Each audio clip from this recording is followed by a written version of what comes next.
వీడియోలో అధిక జ్యేష్ఠ మాసము దాని గురించి మనం ఈ వీడియో ద్వారా తెలుసుకుందాము. హిందూ మత విశ్వాసాల ప్రకారం వైశాఖ మాసం తర్వాత జ్యేష్ఠ మాసం వస్తుంది. అయితే సూర్య సిద్ధాంతం, బ్రహ్మ సిద్ధాంతం తదితర గ్రంథాల ప్రకారము ఏ చాంద్రమాసంలో సూర్య సంక్రాంతి కనిపించదు ఈ కాలాన్ని అధిక మాసంగా పరిగణిస్తారు. దీన్నే పురుషోత్తమ మాసం అనుకుంటుంటారు. జ్యోతిశాస్త్రం ప్రకారం ఒక ఏడాదికి 365 రోజులు 6 గంటల 11 సెకండ్లు. అయితే ఒక చాంద్రమానం ప్రకారం ఒక ఏడాదికి 354 రోజులు సుమారు 9 గంటలు మాత్రమే ఉంటుంది. ఈ రెండు మాసాల మధ్య సమన్వయం కల్పించేందుకు భారతీయ శాస్త్రకారులు అధిక మాస వ్యవస్థను రూపొందించినట్లు ప్రముఖ పండితులు చెప్తున్నారు. ఈ అధిక మాసాన్నే పురుషోత్తమ మాసం అని కూడా అంటారు. ఈ కాలంలో ప్రతిరోజు స్నానం చేసిన అనంతరము మీ శక్తి సామర్థ్యాల మేరకు దాన ధర్మాలు చేయడం శుభ ఫలితాలు వస్తాయని పండితులు చెబుతున్నారు. ఈ సందర్భంగా అధిక జ్యేష్ఠ మాసం యొక్క ప్రాముఖ్యతలు ఏమిటి, ఈ మాసంలో చేయాల్సినటువంటి చేయకూడనటువంటి పనులేమో మనము ఈ వీడియో ద్వారా తెలుసుకుందాము. అధిక జ్యేష్ఠ మాసం ఎప్పుడంటే ఈ సంవత్సరంలో ఈ ఏడాది మే 17 నుంచి అంటే ఆదివారం నుంచి వచ్చే నెల 15వ తేదీ సోమవారం వరకు అధిక జ్యేష్ఠ మాసం ఉంటుంది. మొదటి జ్యేష్ఠ శుక్లపక్షము, రెండో పక్షమైన కృష్ణపక్షంలో ఎలాంటి సంక్రాంతి లేకపోవడంతో ఈ జ్యేష్ఠ మాసాన్ని అధిక మాసంగా పరిగణించనున్నారు. ఈ లెక్కన ఈ ఏడాదిలో 2 జ్యేష్ఠ మాసాలు వస్తాయో ఆ సమయంలో ప్రపంచంలో కొన్ని దేశాల మధ్య విభేదాలు రావచ్చని, రాజకీయంగా అనేక సమస్యలు ఎదురయ్యే అవకాశం ఉందని, ప్రముఖ నాయకుల యొక్క మరణం లేదా పదవి కోల్పోవడము, హింసాత్మక సంఘటనలు జరగచ్చని పండితులు చెప్తున్నారు. ప్రజలు కొత్త రోగాల బారిన పడవచ్చు. పూజా కార్యక్రమాలు, దాన ధర్మాల కార్యక్రమాలు ఎక్కువగా జరిగే అవకాశం ఉంది. అయితే అధిక జ్యేష్ఠ మాసంలో చేయాల్సినటువంటి పనులు మే 17 నుంచి ప్రారంభం కానున్న అధిక జ్యేష్ఠ మాసంలో వేణుమాధవుని స్మరించుకుంటూ స్నానం చేసిన అనంతరము ఉపవాస దీక్ష కొనసాగిస్తూ పూజలు చేయాలి. ఇలా చేయడం వల్ల మీకు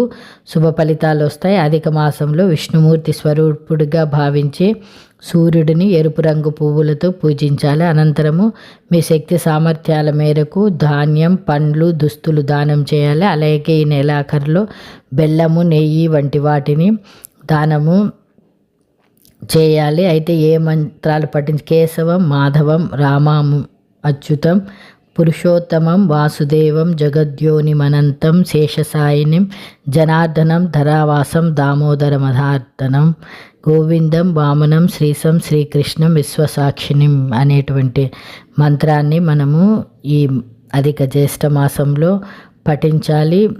ఈ అధిక జ్యేష్ఠ మాసంలో ఏ పనులు చేయకూడదంటే అధిక జ్యేష్ఠ మాసంలో ఎలాంటి శుభకార్యాలు నిర్వహించకూడదు. అయితే కొన్ని అత్యవసర కర్మలు చేయొచ్చు. వివాహ కార్యక్రమాలు, విహారయాత్రలు, కొత్త ఇంట్లో ప్రవేశించడం చేయకూడదు. కొత్త వాహనం, కొత్త ఆభరణాలు, కొత్త బట్టలు వంటివి తీసుకోకూడదు. కొత్త భూమి, కొత్త ఆస్తిని కొనుగోలు చేయడం వంటివి చేయకూడదు. ఇలా చేయడం వల్ల మీరు నష్టపోవాల్సి రావచ్చు. అంటే హిందూ క్యాలెండర్ ప్రకారం సుమారు ప్రతి 32 లేదా 33 నెలలకు ఒకసారి అదనపు నెల వస్తుంది. అదే పురుషోత్తమ జ్యేష్ఠ మాసం విష్ణువుకి అంకితం చేయబడింది.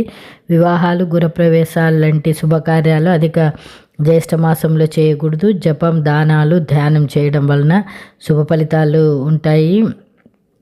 అయితే 17 నుంచి జూన్ 15 వరకు ఈ పనులు అస్సలు చేయకూడదు. వివాహాలు చేయకూడదు, గృహప్రవేశాలు చేయకూడదు, ఇల్లు మారకూడదు, అప్పులు తీసుకోవడం మంచిది కాదు, కొత్త వ్యాపారాలు మొదలు పెట్టకూడదు.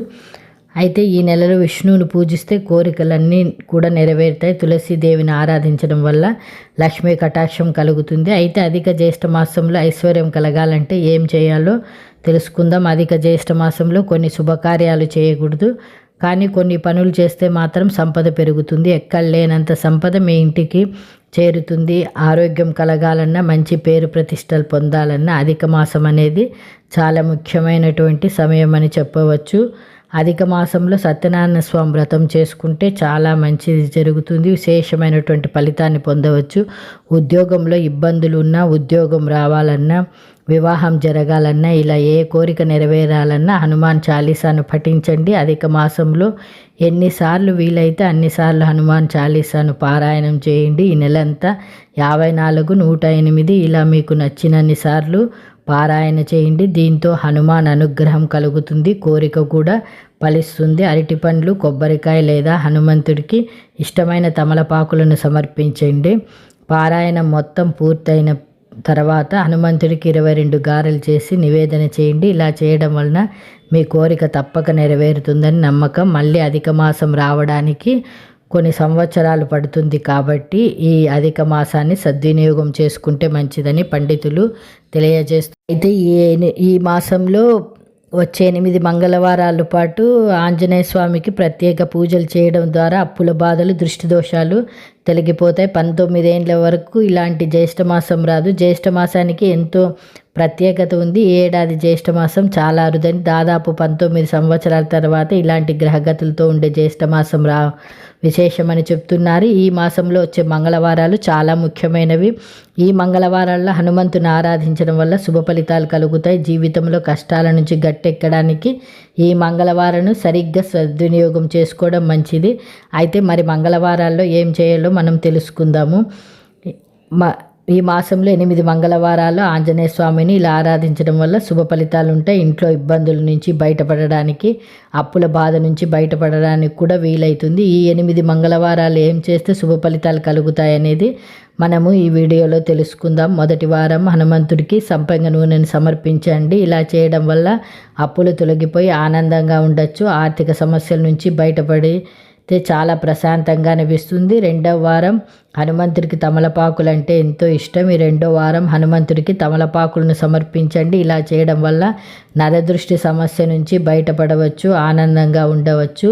3వ వారం హనుమంతుడికి బెల్లము, ఎర్రటి వస్త్రాలను సమర్పించండి. ఇలా చేయడం వల్ల ఉద్యోగంలో ఉన్నటువంటి ఇబ్బందులు తొలగిపోతాయి.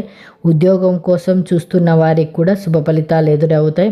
4వ వారం హనుమంతుడికి ఎర్ర గులాబీలు, తమలపాకులు సమర్పించండి. వీటిని సమర్పించడం వల్ల ఇబ్బందుల నుంచి బయటపడి సంతోషంగా ఉండవచ్చు, కష్టాలన్నీ తొలగిపోతాయి.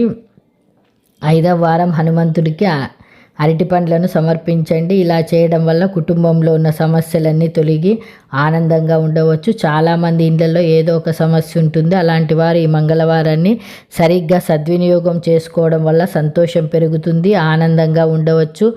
6వ వారం కొబ్బరికాయను ఎర్రటి వస్త్రములో కట్టి హనుమంతుడికి సమర్పించండి. ఇలా చేయడం వల్ల అదృష్టం వెతుక్కుంటూ వస్తుంది, కష్టాలన్నీ తొలగిపోతాయి, ఏ ఇబ్బంది ఉండదు, ఆటంకాలు వంటివి కూడా తొలగిపోయి ప్రశాంతంగా ఉండవచ్చు. 7వ వారం హనుమంతుడికి ఎర్ర కందిపప్పును సమర్పించండి. అలాగే దీపారాధన చేయండి. ఇలా చేయడం వల్ల కోర్టు సమస్యలు తొలగిపోతే ప్రశాంతంగా ఉండవచ్చు, హనుమంతుడి అనుగ్రహంతో సంతోషంగా ఉండవచ్చు. 8వ వారం హనుమంతుడికి బూందీ లడ్డును సమర్పించండి. ఇలా హనుమంతుడికి వీటిని సమర్పిస్తే విజయాన్ని అందుకోవచ్చు. ఎప్పటి నుంచో విజయం కోసం ఎదురు చూస్తున్న వారు ఈ రోజున సద్వినియోగం చేసుకుంటే చాలా మంచిది. ఇలా చిన్న చిన్న పరిహారాలతో హనుమంతుడి అనుగ్రహాన్ని పొంది ఇబ్బందుల నుంచి బయటపడడానికి, జీవితంలో కష్టాల నుంచి గట్టెక్కడానికి ఈ నెల ఒక సువర్ణ అవకాశం అనేది మనము గుర్తుపెట్టుకోవాలి. అధిక మాసాల్లో ప్రతి మాసానికి ప్రత్యేకమైనటువంటి పుణ్యప్రభావం ఉన్నప్పటికీ అధిక జ్యేష్ఠ మాసం అత్యంత పుణ్యప్రదంగామైనదిగా ధర్మశాస్త్రాలు, పురాణాలు ఘోషిస్తున్నాయి. దీన్ని కొన్ని చోట్ల పురుషోత్తమ మాసం అని అంటారని కూడా తెలియజేస్తున్నాము. ముఖ్యంగా విష్ణు భక్తులకి ఇది విశేషమైనది. అధిక మాస మహత్యం స్కాంద పురాణం, పద్మపురాణం, నారద పురాణంలో వివరించబడింది. అయితే ఇది అధిక జ్యేష్ఠమాసం యొక్క ప్రాముఖ్యత ఏమంటే ఇది మహావిష్ణువుకి ఎంతో ఇష్టమైనది, అత్యంత ప్రీతికరమైనటువంటి మాసంగా చెప్తారు. ఈ కాలంలో విష్ణు నామ స్మరణ, గీతా పారాయణము, విష్ణు సహస్రనామం, దాన ధర్మాలు చేస్తే అనేక రెట్లు ఫలితం లభిస్తుందని పురాణోక్తి. సాధారణ మాసాల్లో చేసిన పుణ్య కర్మలకు ఒక రెట్టు ఫలితం ఉంటే అధిక మాసంలో అవి అనేక రెట్లు ఫలితాన్ని ఇస్తాయని పురాణాలు ఘోషిస్తున్నాయి. పురాణాలలో ఒక కథ కూడా ఉంది. ఒక పాపాత్ముడు జీవితం అంతా దురాచారంలో గడిపాడు. చివరిలో యాదృచ్ఛికంగా అధిక మాసంలో ఉపవాసం చేశాడు, విష్ణునామం జపించాడు. ఆ పుణ్యంతోనే అతనికి పరమపదం లభించిందని చెప్పబడింది. అధిక మాసానికి సంక్రాంతి, ఇక అధిక జ్యేష్ఠ మాసానికి పురుషోత్తమ మాసం అని పేరు స్థిరపడిపోయింది. ఇది పాపక్షయ మాసం, భక్తి మాసం, పురుషోత్తమ మాసం అని మహర్షులు గౌరవించారు. అధిక మాసంలో పుణ్య కర్మ కొన్ని రెట్ల ఫలితం ఇస్తుంది. ఎందుకో మాసం అని కూడా అంటారు. చంద్ర సౌర గణనల్లో అత్యాసం సమతుల్యం చేయడానికి వచ్చే అదనపు నెల ఇది. ప్రారంభంలో దీనిని దేవతలు స్వీకరించలేదు. ఆ తర్వాత మహావిష్ణువుకు దీని ఈ పురుషోత్తమ మాస మహిమ ఇచ్చాడని పురాణ కథనం. వివాహాది, గృహప్రవేశం, ఉపనయనం వంటి శుభకార్యాలు సాధారణంగా అధిక జ్యేష్ఠ మాసాల్లో చేయరు. కానీ జపం, తపస్సు, వ్రతము, దానం, తీర్థయాత్ర, పితృకార్యాలు అత్యంత శ్రేష్టంగా భావిస్తారు. శ్రీమన్నారాయణుని పూజ, విష్ణు సహస్రనామ పారాయణం, గజేంద్ర మోక్ష పారాయణం, భాగవత పఠనం, తులసి పూజ, ఏకాదశి ఉపవాసం, అన్నదానం, జలదానం, గో సేవ చేయవచ్చు. అయితే అధిక జ్యేష్ఠ మాసము వేడి కాలం కావడంతో నీటి దానం, పానకం, చల్లని పానీయాలు, గొడుగు, పాదరక్షలు, విసనకర్రలు దానం చేయడం మహాపుణ్యకరము. అయితే దీంట్లో పితృకార్యాలు చేయవచ్చా అంటే అవును. అధిక మాసంలో మాసికం, లబ్ధికం, తర్పణం, శ్రాద్ధం తప్పనిసరిగా నిర్వహించాలి. ఇవి నిషిద్ధం కావు. ఇంకా మనిషికి ఆత్మ పరిశీలన, భక్తి వృద్ధి, పాపక్షయం కోసం లభించిన అదనపు పవిత్ర కాలంగా భావించబడుతుంది. మనం అధిక జ్యేష్ఠ మాసం రోజువారీ ఆచరణ విధానము. అధిక మాసంలో కఠిన నియమాలు తప్పనిసరి కాదు. తమ శక్తి, సమయం, భక్తికి అనుగుణంగా ఆచరించిన మహాపుణ్యం లభిస్తుంది. ఇది ప్రధానంగా భక్తి, జపం, దానం, నియమాచరణ కోసం ఉద్దేశించినటువంటి మాసం. ఈ అధిక జ్యేష్ఠ మాసంలో ఏం చేయాలంటే బ్రహ్మముహూర్తంలో లేవడం, సూర్యోదయానికి 1:30 గంటల ముందే లేవడం శ్రేష్టము. లేవగానే కరాగ్ర వసతే లక్ష్మి లేదా ఓం నమో నారాయణాయ అని స్మరించాలి. స్నానం సాధ్యమైతే తల స్నానము, స్నానము, గంగా స్మరణతో స్నానము. ఆ తర్వాత స్నాన సమయంలో గంగే చ యమునే చైవ అనే శ్లోకం పఠించాలి. దీపారాధన ఇంట్లో తులసి వద్ద పూజా మందిరంలో నెయ్యి లేదా నువ్వుల నూనె దీపం వెలిగించాలి. పూజా విధానం మహావిష్ణువు పూజ. అధిక మాసాది దేవత శ్రీమన్నారాయణుడు కనుక విష్ణు అష్టోత్తరం, విష్ణు సహస్రనామం, పురుష సూక్తము, గజేంద్ర మోక్షం, శ్రీమద్ భగవద్గీతలో ఒక అధ్యాయాన్ని చదవాలని చెప్తోంది. జపం అత్యుత్తమ మంత్రాలు ఓం నమో నారాయణాయ, ఓం నమో భగవతే వాసుదేవాయ, గాయత్రి జపము, హరినామ సంకీర్తనము రోజుకి 108 లేదా 1008 సార్లు జపిస్తే అత్యంత ఉత్తమము. దానం జ్యేష్ఠ మాసం కాబట్టి దానం అత్యంత శ్రేష్టం. ముఖ్యంగా జలదానం, పానకం, మజ్జిగ, గొడుగు, పాదరక్షలు, విసనకర్ర, అన్నదానాలు ఇవి వేడి కాలంగా జీవరక్షణ దానాలుగా భావిస్తారు. ఒక పూట సాత్విక భోజనం, ఉల్లిపాయ, వెల్లుల్లి నివారించడం మంచిది. మితాహారం పాటించాలి. ఏకాదశి రోజుల్లో ఉపవాసము అత్యుత్తమము. సాయంకాలము తులసి కోట వద్ద దీపం వెలిగించాలి. పఠించద విష్ణు సహస్రనామము, రామనామము, గోవింద నామస్మరణ, హరినామ సంకీర్తన పఠించాలి. పురాణ పారాయణం ఈ మాసంలో ముఖ్యంగా